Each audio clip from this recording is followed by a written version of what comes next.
1 Maccabees 2, 49, 60. Now the days drew near for Mattathias to die, and he said to his sons, arrogance and reproach have now become strong. It is a time of ruin and furious anger. Now, my children, show zeal for the law. Did you know the entire context is about being faithful to the covenant so that God will reward you because of your faithfulness, obedience to the covenant, confirming the series I did? That's what having faith is, to be faithful to whatever covenant God makes with you, cuts with you. Remember the deeds of the fathers.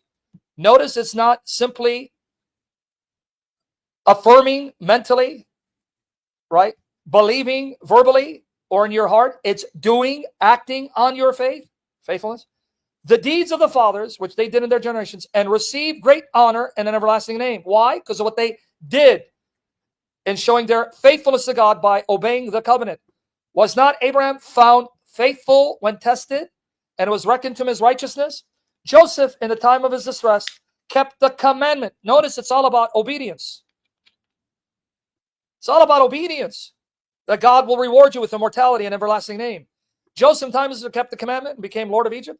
Phineas, our father, because he was deeply zealous, received the covenant everlasting priesthood. Now, this is going to bury Rogers and James White further. Okay? I'm going to show you this. Joshua, because he fulfilled the command, became a judge in Israel. Why? Because he fulfilled the command. Caleb, because he testified in assembly, received an inheritance in land. David, because he was merciful. These are deeds they're doing, actions they're doing. Inherited the throne of the king forever. Elijah, because of great zeal for the law, was taken up to heaven. What they did in proving their faithfulness, not what they said and believed in their heart. Hananiah, Azariah, Mishael believed and were saved from the flame. And notice, they were saved because of what they did. They were willing to be burned alive. Daniel, because of his innocence, was delivered from the mouth of the lions. And that's because of what Daniel did. He was willing to be thrown in the lion's den because he did not obey the king, which said, you cannot pray to any other God. And he still prayed to God nonetheless. Notice it's all about what they did. Now, let me now further bury Protestantism. You see, Phineas, right? This is something a lot of Protestants don't bring up because either they don't know, don't bring up because they'll use the excuse, well, Paul didn't bring it up. And if they do, they explain it away. Let me shock you guys. Watch here. In the list given by 1 Maccabees, who's listed as an example to follow if you want to be given great honor, everlasting name, immortality? Abraham and Phinehas. And how did God justify them and grant them an everlasting name and grant them immortality? By their zeal for his law, meaning the commands that were given to them. Whatever commands they were given, they acted upon it. And their acting upon it was what God rewarded in respect to them being saved and made immortal and being set forth as examples. Who? Abraham, right? Found faithful when tested. It was reckoned to him as righteousness. Who else? Phineas. Now watch why this is a nightmare. You ready? Guys, let's see if you're listening.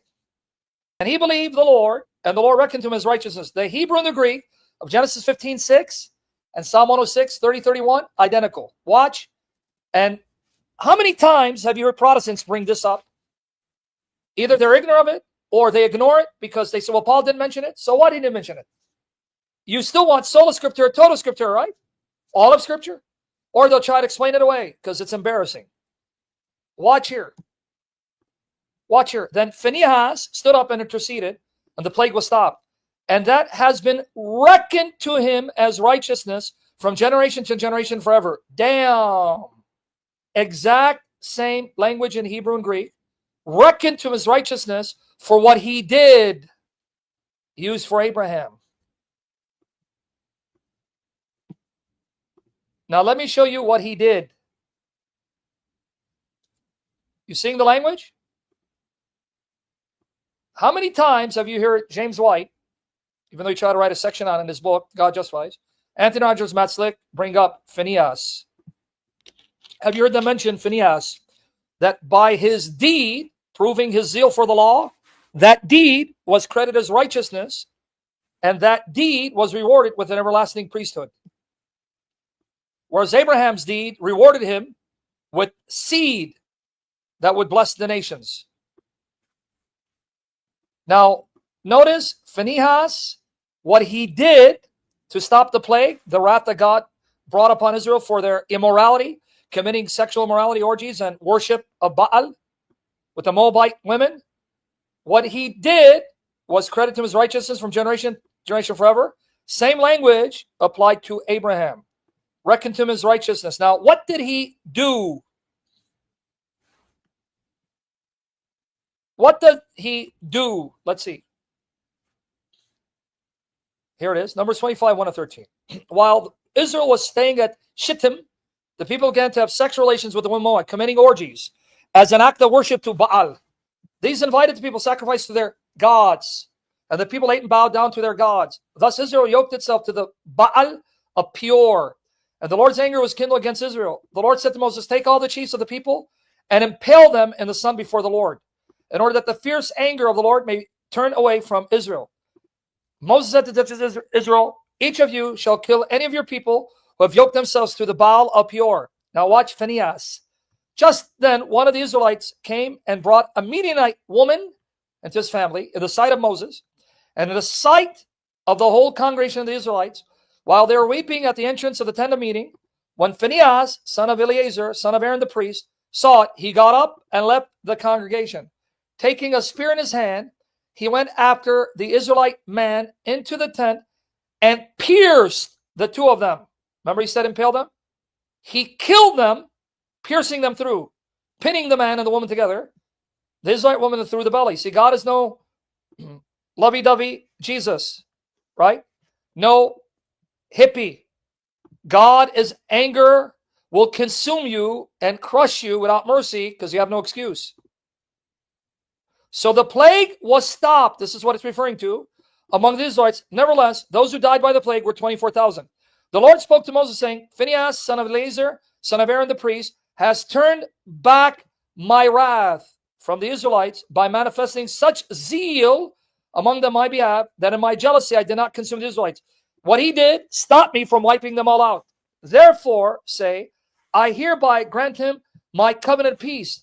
So don't lie to you. It's not just the covenant of priesthood, meaning I now make a covenant of everlasting peace. In other words, what he did results in him being justified, one with me, at peace with me forever. It shall be for him and for his descendants after him a covenant of perpetual priesthood, because he was zealous for God and made atonement for the Israelites. So why was he justified, granted everlasting peace? Because of what he did. What did God credit to him for his righteousness, salvation? What he did. And how did God reward him on earth? By giving him an everlasting priesthood. For what he believed? No, for what he did.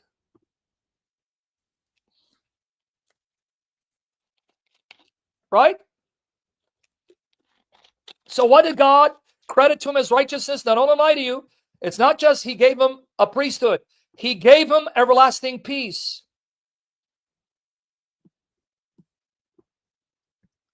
What did God credit to him for everlasting peace and gave him the priesthood forever on earth for as long as the Levitical priesthood would remain?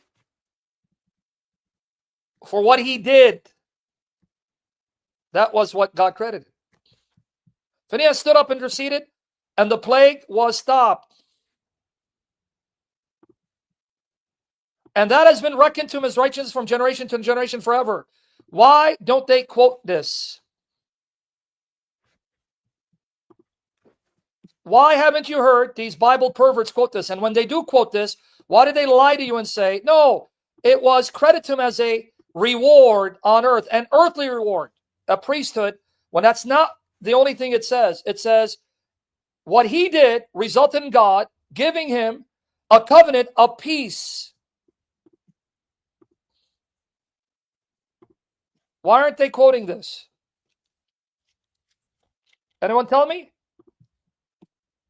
And then, what did Maccabees use to illustrate how a person is justified, how a person lives forever, how a person becomes great and makes himself or herself an everlasting name? Abraham and Phinehas. And notice in the list, It's all what they did, just like Hebrews 11, that shows you a list of people whose faith pleased God, moving God to reward them, and every example of faith was what they did. Hebrews 11. What they did. Right? You see it? Hebrews 11 also shows you what the faith is that God will reward you with everlasting life. And it gives you Abraham and all these examples that did something. By faith, they did what they did. Because faith is being faithful to do what God requires. It's all in Hebrews 11. Right? So the church's understanding of justification by faith is ancient. It predates Christ, and it's found in Maccabees, a book considered canonical scripture, where Protestants admit, Sola Fide, you can't find it in the Fathers. You find the Catholic doctrine in the Fathers. The only time you will find your view is in the Reformers. What else do you guys want? And lo and behold, James agrees. It's what Abraham did in proving his faithfulness when tested that justified him. Right? Here it is. James 2, 21 to 26. Was not Abraham, our father, justified by works? And when he offered his son Isaac upon the altar? You see that faith was active along with his works, and faith was completed by works. Now, why is here James distinguishing works from faith? Because he's dealing with a heresy, which is virtually identical to Luther's heresy. Because he's dealing with a group that's saying, hey, my faith saves me, but they're defining faith in such a way as to shun obedience. So no. That faith is a dead faith, dude. That faith can't do jack for you. That faith ain't going to save you. That faith will land you in hell. Because you know what faith is? Faith is an active living faith. Faith is being faithful. You can't be faithful without doing. So he has to explain it. So what Paul calls faith, James is saying it's the faith that's actively working. Just like Paul says in Galatians 5, verses 5 to 6. Faith working through love.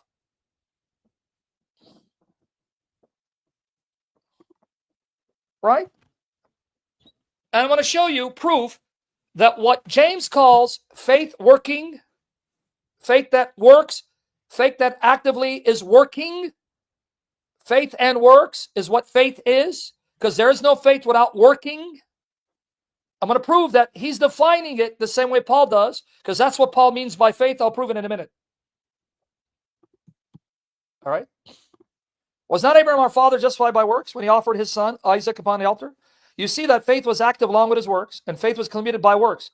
And the scripture was fulfilled, which says, Abraham believed God, it was reckoned to him as righteousness. Note, he quoted Genesis 15:6. The same passage Paul quotes in Romans 4:3, Galatians 3:6.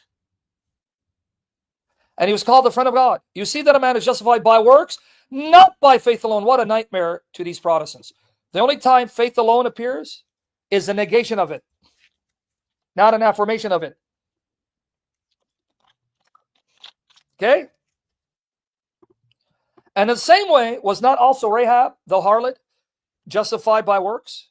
When she received the messenger, sent them out another way. Now, let me prove to you that what James means by faith working, that you must have works for your faith to be true, because true faith is an active faith that works. As Paul said, faith working through love, because faith is being faithful, that he's simply having to expound what true faith is to deal with heretics like Martin Luther and Anthony Rogers. But he basically means that's what faith is. I want you to remember this example of Rahab. In the same way, was not also Rahab the harlot justified by works?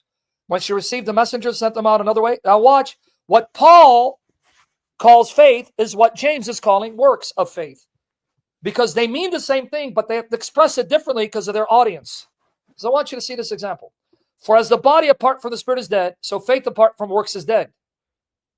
Okay, notice, you're only alive because your spirit is in your body. Your spirit leaves, your body's dead. So your faith is only real if it's a working faith. Because if it has no works, It's dead. Okay, now, watch the example of Rahab again.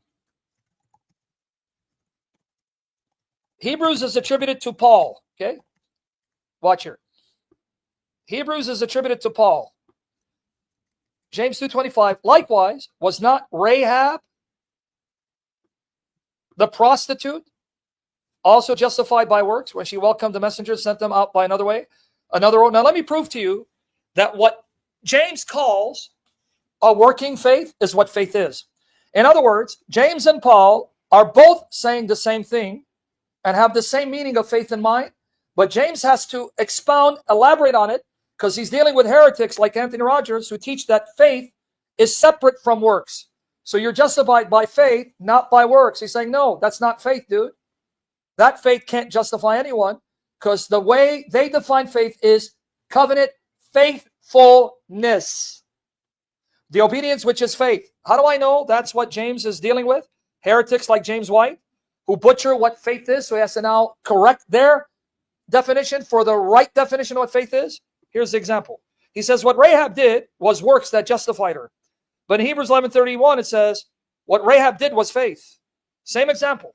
By faith, Rahab, the prostitute, did not perish with those who were disobedient. So notice faith is being obedient because she had received the spies in peace. There it is, black and white, the definition of faith. Faith is being obedient. Faith is being faithful to obey the commands, to do the works of the covenant. That's why James called that faith works. Same example. Do you understand? Same example. What Paul says is faith, James says, is works. Was not Rahab also justified by works when she welcomed the messengers, sent them out by another road? Paul says, well, that's what faith is. It's obeying. It's working. It's being faithful to the covenant. That's what faith is. Okay, you got it, right? That's faith. What is faith? Faithfulness. What is faith? Being faithful. How are you faithful? Obeying the covenant. Doing what God tells you to do. So James is having to attack the Protestant definition of Sola Fide. He's refuting it as if God is already showing him the future to destroy the Reformation. Why do you think Martin Luther hated James? And he said it's not a work of an apostle, it's some pious Jew, and he wanted to get rid of it because he saw this buried him.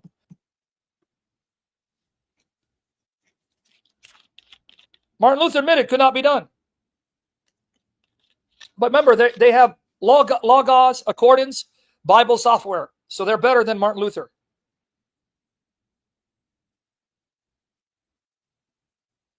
Now, let me now put the icing on the cake to show you that's what Paul believes faith is. Because according to the Jews, Abraham's faith that justified him is his faithfulness. Here's the proof that Paul's definition of faith is being faithful. Let's go and see it. You ready? You want proof? Paul has already prepared you for his definition of faith. It's Romans 1:17, Galatians 3:11, and Hebrews 10:38. Okay, watch. He's already prepared you for what faith means in his inspired letters. All right, Habakkuk 2:4. Look at the proud, their spirit is not right in them, but the righteous live by their faithfulness. Here's the proof. Paul's definition of faith is faithfulness. Why? Because guess what he cites to confirm and illustrate his view of faith? He begins his entire section on justification by quoting Habakkuk 2:4. I'm not ashamed of the gospel. It is God's saving power for everyone who believes, for the Jew first and also for the Greek. Right? For in it, the righteousness of God is revealed through faith, for faith, as it is written, the one who is righteous will live by faith. But the righteous live by their faithfulness. So right there, he told you how he's defining faith. So you don't butcher Romans 3 and 4. He just told you This is what faith is. I'm getting it from Habakkuk 2:4. That's why people have always been justified by their faithfulness. In the Old Testament, they're justified by their faithfulness. We're now justified by our faithfulness. So what I'm preaching to you is already known in the Old Testament. I'm going to show you what the word for faithfulness is in Hebrew. Okay, everyone got it? All right. Romans 4:3. For what does the scripture say? Abraham believed God and was reckoned to him as righteous. Now, guys, for Paul, how does he define belief? You don't jump to Romans 4:3. You go to Romans 1. He told you what that belief is. Your belief is your faithfulness to God. That's what believing is. See what you do? They can't get away with it. Habakkuk 2:4. So Habakkuk 2:4 is the text that Paul uses to help you understand and define what believing is. So Abraham believing is Abraham's faithfulness to God. Okay, not convinced? He quotes it again, Galatians 3:6. But notice right away, what does he quote with this? Just as Abraham believed God, it was reckoned to him as righteousness, right? Right away, he follows it up with what? Now, it is evident that no one is reckoned as righteous before God by the law, for the one who is righteous will live by faith. Damn! He makes sure to quote Habakkuk 2:4 right along with Genesis 15:6. Can we see it? Are you seeing the pattern here? He's quoting Habakkuk 2:4 to help you understand what Abraham's believing consists of, what that belief actually is. It's obedience. So why do they run to Genesis 15:6, but they don't run to Habakkuk 2:4, which is what Paul quotes? And he quotes it another time. You know, Paul quotes Habakkuk 2:4 more than he quotes Genesis 15:6, because I believe Hebrews is from Paul. He quotes Habakkuk 2:4 in Romans 1:17, Galatians 3:11, Hebrews 10:38, whereas he quotes Genesis 15:6 twice, Romans 4:3, and Galatians 3:6. Still not convinced? Here, Hebrews 10:37-38. For yet in a very little while, the one who's coming will come and will not delay. That's Christ. But my righteous one will live by faith. My soul takes no pleasure in anyone who shrinks back. Again, Habakkuk 2:4. Now let's see what the Hebrew says. Remember, the Greek has to be faithful to the Hebrew. The Greek cannot butcher the Hebrew. So let's see what the Hebrew says. Here it is, Habakkuk 2:4. Behold, the proud not is upright, his soul in him, but the just by his faith shall live. Let's see what the word is. Be amunatu. Be amunatu. Let's see where it's used, first of all. It's used of God, and it's used of people. And the people's, right, in his faithfulness. God will judge people in his faithfulness because God is faithful to his character and will judge you accordingly. Same word used of God. Would anyone say that God has faith? Faith in what? Why does God need faith? That's stupid. God is reality.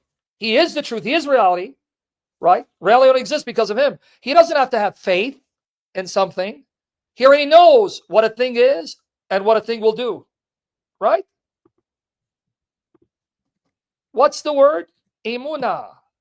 Oh, faithfulness. And it's used of God being a faithful God. A trustworthy God. A reliable God. Faithfulness, fidelity, steadfastness, trust, faith. Just like 1 Maccabees 2:52 nailed it. Pistos. Literally, firmness. How are you going to be firm if you don't remain faithful?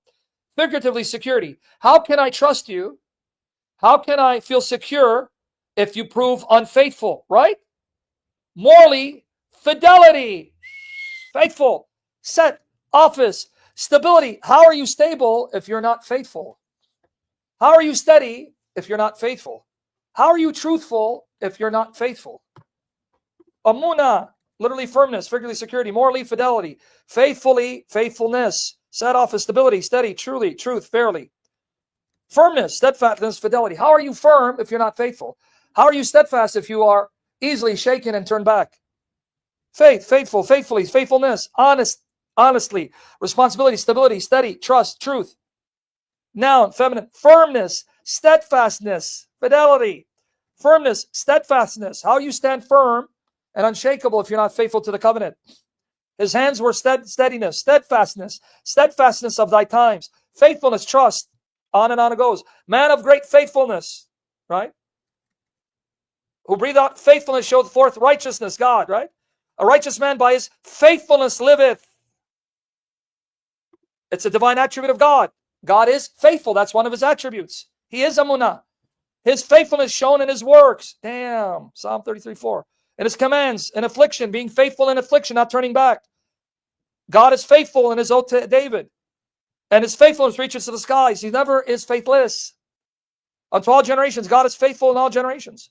He will not belie it. God can never prove faithless. It's not about him having faith. It's him being faithful, steady, steadfast, reliable, dependable. Occurs 49 times, gathering under one canopy the idea of faith, firmness, fidelity, and truth, whether it describes the unchanging character of God or the steadfast response he calls forth from his people. The word always points to a reliability that does not waver. It's over, brother. Divine faithfulness, ground of human trust. There is no trust with someone who's unfaithful and fickle and double-minded. From the Song of Moses, a God of faithfulness without injustice. Oh, it refers to covenant fidelity. Great is your faithfulness. Because God is faithful, covenant life demands corresponding faithfulness. No way. That's Paul's definition of faith, you Bible perverts. Joshua urges Israel to serve him in sincerity and faithfulness. Kings such as Hezekiah are commanded for acts done faithfully. Nehemiah searches for men who were considered trustworthy. In every age, covenant loyalty is measured by emunah. No way. Habakkuk 2:4 stands as a pivotal text. See, this is the text that's pivotal in the New Testament for Paul. The righteous will live by his faith. Here, emunah moves from describing reliability, the only believers trusting dependence on God. How do you show your trusting dependence of God if you're not showing him you trust him by believing what he says and acting upon it? Because when you act upon it, saying, God, I trust you that your commands are best and you know what's good for me. The New Testament will quote this verse 3 times, demonstrating the organic unity between Hebrew emunah and Greek pistis right there. I didn't tell you that. It told you that pistis is defined by emunah, not Martin Luther. Stability in life's battle, stable. At Refuting, Moses upholds his hands were steady. Same word shows that faithfulness steadies the believer in conflict. Isaiah pictures a messianic king clothed with righteousness and faithfulness, the belt around his waist. In Isaiah 33:6, it means a store of salvation. Positioning trust as a fortress amid upheaval. Ethical integrity in daily affairs. Well, how do you mean ethical integrity if you don't obey the moral commands of the law? Money handlers in the temple work faithfully. Craftsmen rebuild the house of God faithfully. So they're not dishonest, they're not corrupt. Merchants who use honest ways to like the Lord. Emunah therefore governs the marketplace as well as the sanctuary. Integrity in ordinary transactions is an act of worship. Linked with truth. I mean, man. Faithfulness and truth are two sides of the same coin. Yeah. You can't be faithful if you're not faithful to the truth. That means you're being faithful to a lie. And that's not faithfulness in the sight of God. What is reliable is true. What is true proves reliable. Psalm 89 intertwines the pair 9 times. Anyway, you get it, right? Corporate witness. Jerusalem's future title is a city of faithfulness, meaning the inhabitants will be faithful to God. When the community walks in emunah, it becomes a living apologetic for the nations. Conversely, when Israel lapses in idolatry, the Lord laments that they are children in whom is no faithfulness. See, when they break covenant, they're not faithful. There you go. I mean, man, I can go on. Emunah threads through Scripture as the bass note of covenant history. God is faithful. Therefore, his people live by faith. How? By practicing faithfulness. It's over, man.